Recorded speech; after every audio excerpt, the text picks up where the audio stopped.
مزید جانیے کہ مہنگائی کے خلاف آج جماعت اسلامی کا دھرنا روکنے کے لیے اسلام آباد کا ریڈ زون سیل کر دیا گیا ہے۔ شیخوپورہ، ٹوبہ ٹیک سنگھ، ساہیوال سمیت کئی شہروں میں جماعت اسلامی کے دفاتر پر چھاپے مار کر کئی کارکنان کو گرفتار بھی کر لیا گیا ہے۔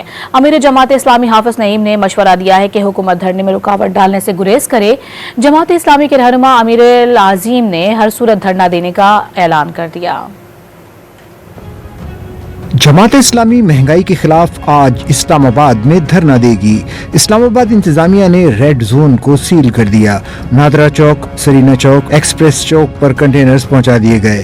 پولیس کا کہنا ہے کہ دارالحکومت میں دفعہ 144 کے نفاذ کے باعث کسی احتجاج کی اجازت نہیں۔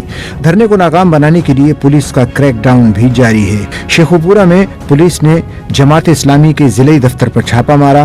عہدیدار اور کارکن دفتر کو تالے لگا کر روپوش ہو گئے۔ ٹوبہ ٹیک سنگھ پولیس نے جماعت اسلامی کے کارکنوں کے گھروں پر چھاپے مار کر سابق امیدوار صوبائی اسمبلی جماعت اسلامی عطا اللہ اور ایک کارکن کو گرفتار کر لیا۔ اٹک پولیس نے بھی جماعت اسلامی کے متعدد کارکنان اور رہنماؤں کو گرفتار کر کے نامعلوم مقام پر منتقل کر دیا، جبکہ ساہیوال اور شیخوپورہ میں چھاپے کے دوران کوئی گرفتاری عمل میں نہ آ سکی۔ جماعت اسلامی کے رہنما امیر العظیم نے کہا ہے کہ دھرنے کے اعلان کے بعد حکومت بوکھلاہٹ کا شکار ہو گئی ہے۔